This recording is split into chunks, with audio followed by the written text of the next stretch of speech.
So we've come to the last series in this class, in this course. We're going to talk about multi-scale methods in fluid mechanics. And when we talk about multi-scale in fluids, what that really means is that we're going to talk about turbulence. Now, it's no coincidence that a course on stabilized methods, stabilized finite element methods, has a section on turbulence modeling and turbulence. Because what we'll see is that there's actually a very tight relation between multi-scale models and stabilized methods. And that again illustrates the relation between physics, mathematics, and numerical methods that I've been trying to emphasize throughout this course.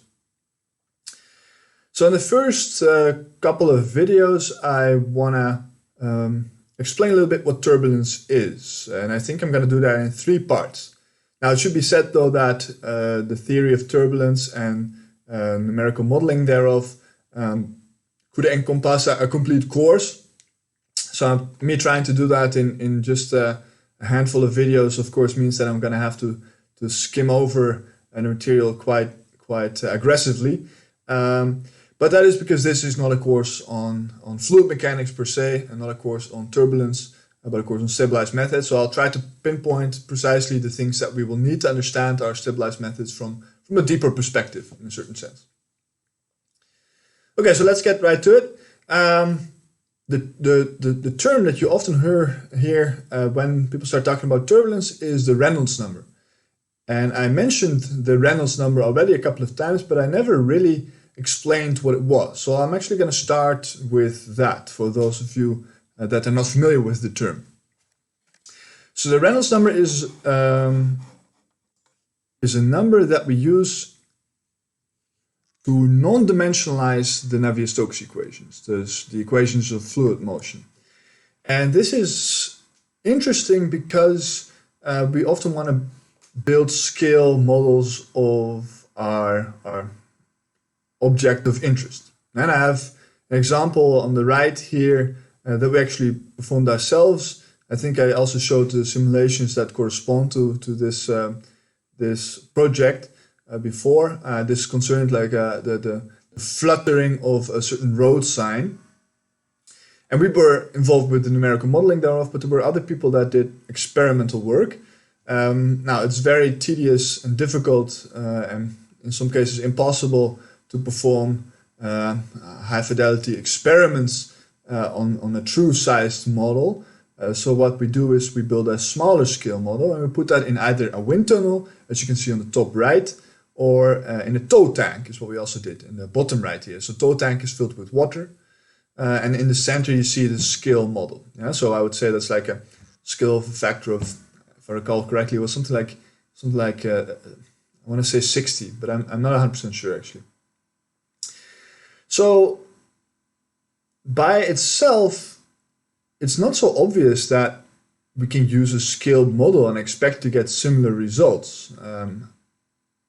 All kinds of physics should behave differently at different scales. And for the tow tank model, we're even using a fluid that has a completely different property, a different viscosity than air. So how are we going to compare results from these experiments with what we might expect to find in the field? Well, that is through the non-dimensionalization of the Navier-Stokes equation. If we accept that the Navier-Stokes equations describe the fluid motion in either one of these 3 situations, and we can find a non-dimensionalized version of the Navier-Stokes equations, then we can try and change our parameters in our model, so the airspeed or the viscosity, such that we have the same non-dimensionalized set of equations that are at work. And then we can start to compare results. So how do we go about non-dimensionalizing the Navier-Stokes equations? Well, I have here the balance of momentum on the top left. Of course, this is the total derivative, the total time derivative that you're seeing on the right with the capital D's that will be split into a partial derivative of time and this non-linear advective term. But for what I want to say right here, that's not too important. So the units of this equation are those of momentum. So we have kilograms over meter squared second squared, if I'm not mistaken. So what we want to do is we want to divide this equation by certain physical properties of of the situation that we're interested in, such that we get an equation that is free of units. And the normalization factor is going to be this L divided by rho V squared.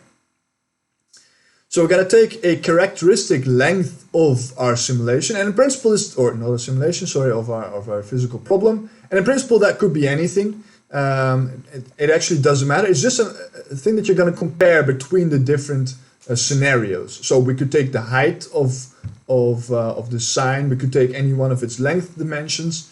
And as long as we do that consistently for all three cases, then that works. Now, typically when we talk about the Reynolds number of some system, then we take a very relevant length scale. So if we talk about the Reynolds number of the flow around a sphere, then we would take its diameter, or the flow through a tube, then we would also take its diameter. But in more complex cases, it doesn't really make sense to talk about the Reynolds number in that sense, but we can compare the different scenarios as long as we're consistent in terms of what we pick for our non-dimensionalization of our length. Now then we divide by the fluid density and by a characteristic velocity. Again, there's going to be all kinds of velocities involved here, so you might take the upstream mean velocity or something like that. So if we divide by, or in this case multiply by this factor, then we can coalesce the different introduced normalization factors, the length, the velocity, and the density, with our different fields, so our velocity, our pressure, and our body force, and we can non-dimensionalize those individually. So you get a non-dimensionalized velocity as, well, the velocity divided by our normalization velocity. And similarly for the pressure and for the body force. And in fact, you would also actually have to non-dimensionalize the distance unit and the time unit, because that's going to factor into the spatial derivative and the time derivative. But I crossed those out here because I'm just trying to motivate what we're doing here. So once we've done that, we obtain these non-dimensionalized momentum balance equations that now talk about the derivatives of these non-dimensionalized fields, non-dimensionalized velocity field, non-dimensionalized pressure field, non-dimensionalized body force field or body acceleration field. And what we find is that there's really one place where this non-dimensionalization doesn't work, or at least where we get a certain parameter now, and that parameter is, well, actually, I shouldn't say that the non-dimensionalization doesn't work, that's still a non-dimensionalized parameter. But it's one place where we find all the physics to coalesce into a single parameter, that is this mu divided by rho LV, and that is precisely what we define to be the Reynolds number. So if we now take these three different cases again, the true situation where we have a sign of a couple of meters high next to the side of the road, or we have a little scale model in a wind tunnel or in a tow tank, then we can compare these different solutions as long as we have a similar or the same, preferably, Reynolds number.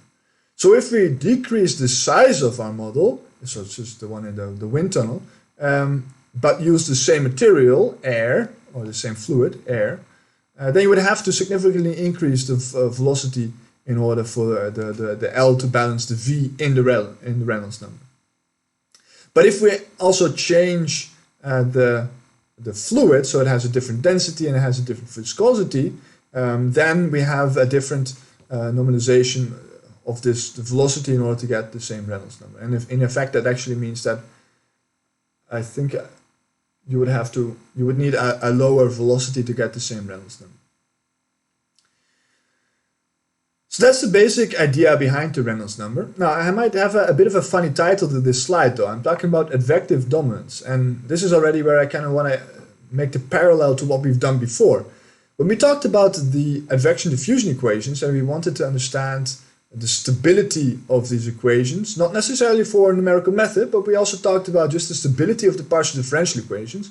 And I actually got some emails from students who were a bit surprised by that notion that a partial differential equation has a stability. Well, it does, and we could characterize that by saying that if we change our data a little bit, how much is our solution going to change?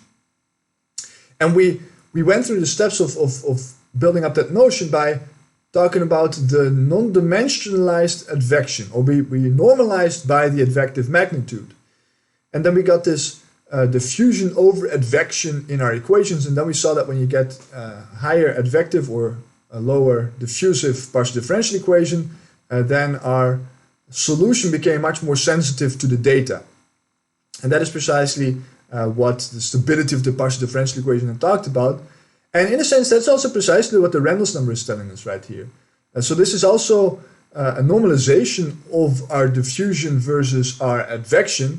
And we see that if we have low Reynolds number, then we have a very high effective diffusion, and in that sense a very stable partial differential equation. Whereas if we have a very high Reynolds number, then we have the case of very advective dominance, as the title says, and then we saw that we get a very sensitive partial differential equation, a very unstable partial differential equation. And that is precisely what we also see for the Navier-Stokes equations, although in a much more involved manner as for the simple linear advection diffusion equation. But the core ideas are the same.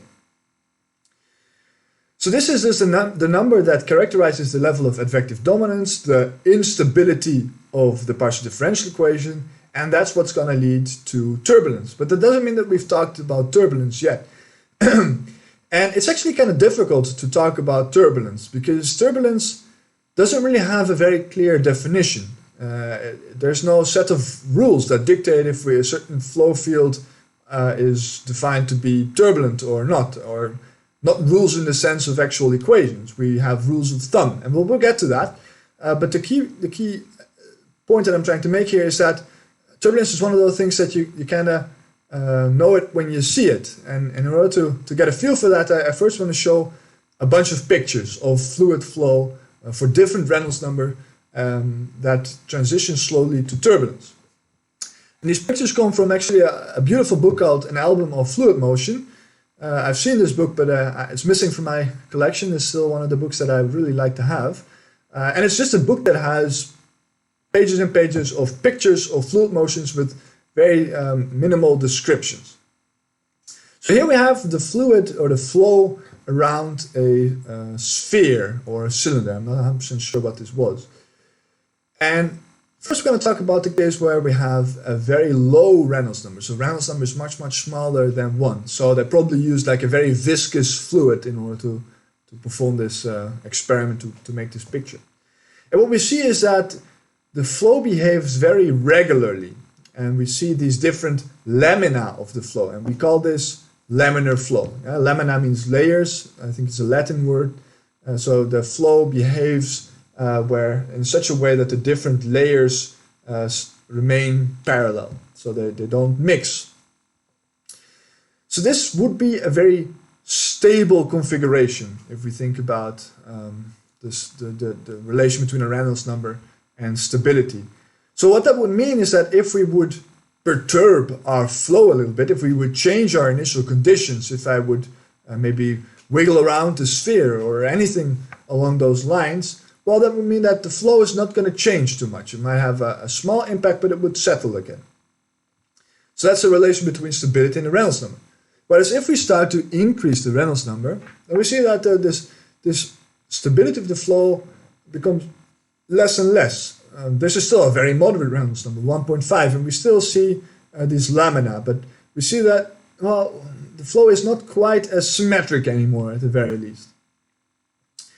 Still, I think that the flow is such that whatever lamina or layer of fluid comes in from the left here, it tracks the complete surface of the sphere and it detaches again over here. So let's go up in Reynolds number a little bit more. Let me see that that's actually no longer the case. We have what we call a certain separation of flow. So we have, if you would follow a line of fluid around here, around the sphere, then at some point it would separate, it would follow this path, and it would recirculate. So there would be like a pocket of fluid here that's just circulating. So we have detached flow. But still, if we look a little bit away from this, we get still relatively nice fluid motion that kind of behaves laminarly. in the sense that we have certain layers of fluid that don't mix. So if I would start to perturb the initial condition, then probably around here there's not going to be, towards the end there's not going to be a lot of difference. It's still going to be relatively stable. Maybe the solution here is going to be quite sensitive to my perturbation. In the sense that, suppose that I put a little speck of dust in the beginning around here, then it might follow a slightly different trajectory and end up at a different location. So that's how I'm going to think about the stability of a flow field. That if I track a certain point location, is it going to end up at roughly the same location after perturbation, or is it going to end up in a completely different location? So let's go up in Reynolds number again. We're still making very small steps here, just to let you know, typically in engineering cases, we're talking about Reynolds numbers of hundreds of thousands, if not millions, right? So we're still dealing with extremely low Reynolds numbers flow here. And what we just saw in the previous Reynolds number picture is just exemplified here. We get this circulation a bit more clearly. Now going up further, we see that this tail is stretched, right? So it's stretching. But we see now actually very clearly that you have this pocket of circulating air around here. Yeah, but still away from our sphere, we have laminar flow. We see that we have this separation of flow right here. So this is called the separation point. Now going further, we see further stretching. And now we already see that specifically around this tail, this is what you would call a bit chaotic behavior, right? So we get some nice circulatory flow here, but around this point here, it becomes a little bit difficult to see what the flow is doing really. And I think in the next picture what we'll see is that if we push it even further, so this is a Reynolds number of 41, then we start to see far field behavior, or far field impact of our sphere, and that is this. So now we have our sphere here all the way on the left.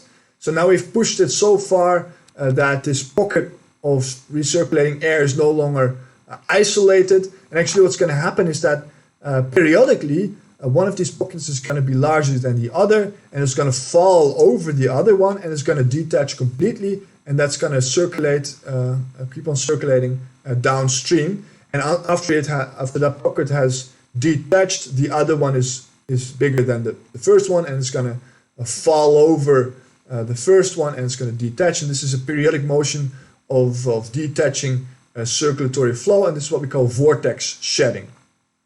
Oh, I'm not sure if I was showing what I'm pointing out on my slide. So one of these pockets would fall over the other one and it would detach. So that's precisely what's happening here. And this is periodic, one pocket falling over the other periodically and detaching. So you get this detaching clockwise, counterclockwise shedding of these vortices. And this is no longer, well, I'm not 100% sure if we would still call this laminar flow. I think this is still very well behaved. So this is certainly not turbulent flow. And that's why I'm starting to get into this problem of having not a very clear definition of turbulence. Because this is still predictable, even though it's maybe not completely stable anymore, and it's periodically astable. It is at least predictable, and turbulence is also characterized by unpredictability. So yeah, I think an important point to realize there is that turbulence is not necessarily that we don't have a stable configuration. It's a little bit more than that.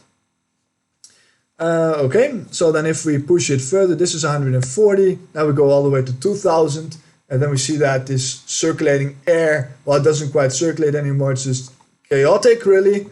We still get the same vortex shedding properties. I think that roughly this, let me zoom out a little bit, is roughly the same Reynolds number, but you see that below or behind this sphere, you would, I think, at first still have a little bit of this vortex shedding, but the Reynolds number is now so high that even these vortices are in stable configurations, and they would break up and disperse, and you would get completely whirly flow that is highly chaotic and unpredictable. So going back to the idea of having a dust speck in our initial condition, if we would change our initial condition a little bit, well, then there's no way that we would expect a dust speck that is here and in one configuration end up, suppose, around here. If I would change my initial condition a little bit, well, then the flow is going to be so different that my dust speck might end up here or here, right? So that's the idea of having an unstable partial differential equation. If we change our data, our initial condition, our body force, whatever, or boundary conditions, if we change that a little bit, then you would get a radically different solution field. That is our definition of instability.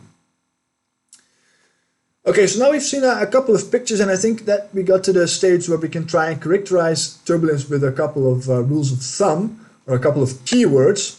And this is a bit of an overview picture before we get to those keywords. This is precisely what we just saw in these different simulation or situations for different Reynolds numbers, but now put in one picture. And this is a very famous experiment by Osborne Reynolds. Actually, that's where the name Reynolds number came from, where we call this the classical dye experiment, where he had a tube, a glass tube, where he had a flow running through. So he had a certain pressure-driven flow, and he would release a stream of dye, and he would recognize that for different flow velocities or different viscosities, he would get very different behavior of that stream of dye, going from laminar to transitional and finally fully turbulent flow, as characterized by what he then called the Reynolds number. And naturally, he used this non-dimensionalization of the natural length scale would be the diameter of the tube. So that's why on the left here we see that for different Reynolds numbers you would get either laminar or turbulent flow. And we tend to take this a little bit too literally. I think typically people say that you get turbulent flow when the Reynolds number is larger than 3000. That's very difficult to say though, because it really depends on what parameters you use as your definition for the Reynolds number, what length scale you use, what velocity you use. But that would be our rule of thumb as well. Around Reynolds number 3000, you would start to get turbulent flow. But as we already saw from these pictures, I would definitely call this turbulent flow, and this is a Reynolds number that's quite a bit lower than that. Okay, so then let's try and characterize turbulence. And there's 4 keywords that I would like to mention here. The first one being eddies, and eddy is a circulation. We also know eddies from current, eddy currents as little whirls of current, and in fluid motion we talk about eddies as little whirls of flow, and that is what we always see in turbulence. We see that there's tons and tons of these little whirls of flow, and I took here a picture where that is already very apparent also from the start, although this would typically not qualify as turbulent flow yet. This is what we would call turbulence. And also here we see all kinds of little whirls that fall over one another and mix with one another. So clearly vortices and whirls and eddies are a characterization of turbulence, but turbulence is not necessarily flow when we have whirls, right? And also this one was a very clear example of that. There's very, very apparent, very clear, very obvious eddies in here, whirls, but this was not turbulent flow. So we need more than just eddies. And the second thing that I was also mentioning a couple of times already is that there has to be chaos as well. So here we see another picture where we have tons and tons of little eddies, but now very clearly also very chaotic fluid motion. Again, if I were to track a certain point location and I would change my initial condition a little bit, you would get a completely different trajectory of that point. So it's a chaotic flow field. So it's a combination of those two. We have whirls and we have chaos. But there's more that we can say about turbulent flow. It also has a very strong tendency to mix. And mix means, all kinds of properties. If we have a certain temperature difference in our initial condition, then it would mix the temperature and we'd get a homogeneous temperature towards the end. or here with different, illustrated by different colors of dye.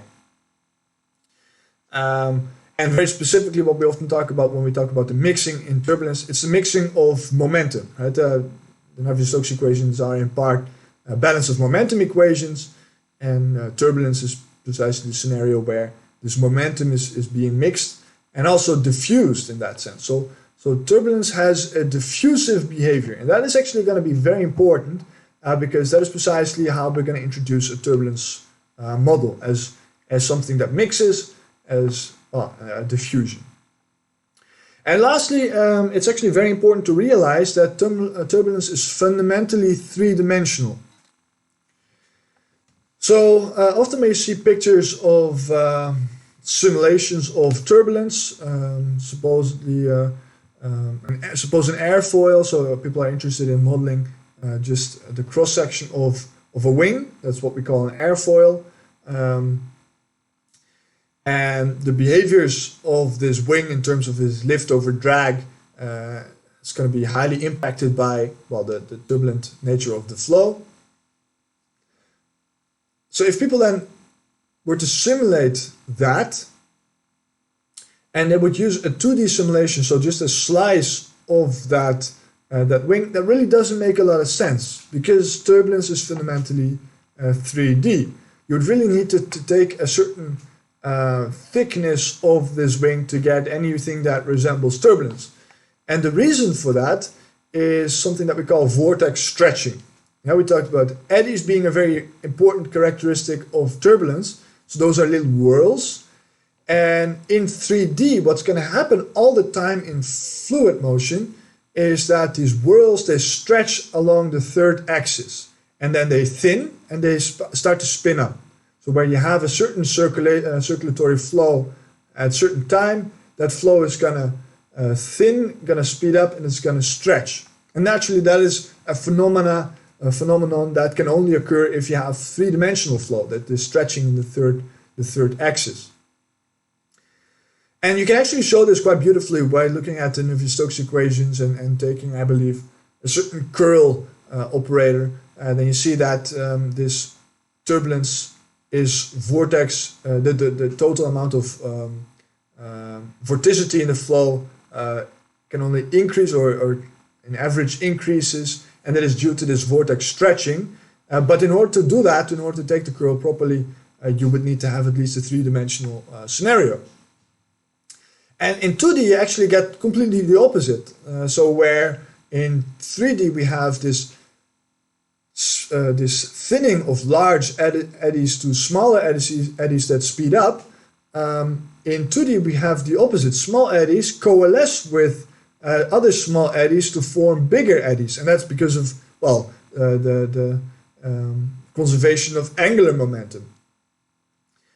And so the conservation of angular momentum in 2D has a very different consequence than the conservation of angular momentum in 3D.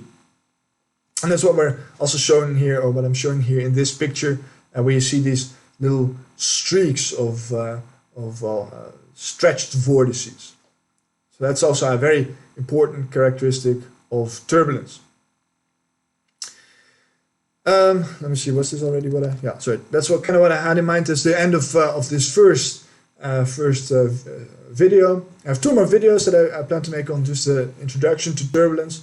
So we had here a couple of rules of thumb to understand turbulence, and the important thing is that, well, we don't really have a clear-cut definition. There's no equations that's going to tell us if something is turbulent or not. We have a rule of thumb in terms of the Reynolds number, but that's also not a hard set definition. So we just think about turbulence as having these properties. And there's also not a fundamental set of properties. If you will Google for what are the properties of turbulence, then you might find very different ones as what I put on here, although obviously we typically talk about these points, but there may be other points that people would emphasize as being characteristics of turbulence. Now these are going to be important though for what we want to do later to model turbulence. Then we want to have a model that kind of mimics a couple of these behaviors of flow here, and very specifically this mixing behavior. So that's why I'm pointing this out. And actually in the next video we're going to see that this vortex stretching, this 3D nature, also is going to have a very important impact on the behavior of the fluid in terms of statistics, because the statistics are really all that we can talk about for turbulent flow. We can't talk about any specific solution field. They're going to be radically different. So all we really can talk about for turbulent flow is a mean flow velocity or mean flow field, and maybe some root mean squares. Those are the turbulence statistics, the different moments of the flow, and that is how you would plot certain profiles. So it doesn't make sense to plot a certain flow field at a certain time, other than maybe to illustrate in deeper dealing with turbulence here. It makes much more sense to talk about to plot mean flow fields and root mean squares, and maybe also vorticity contours, which is probably precisely what we're seeing right here. Okay, that's it for this video. See you in the next one.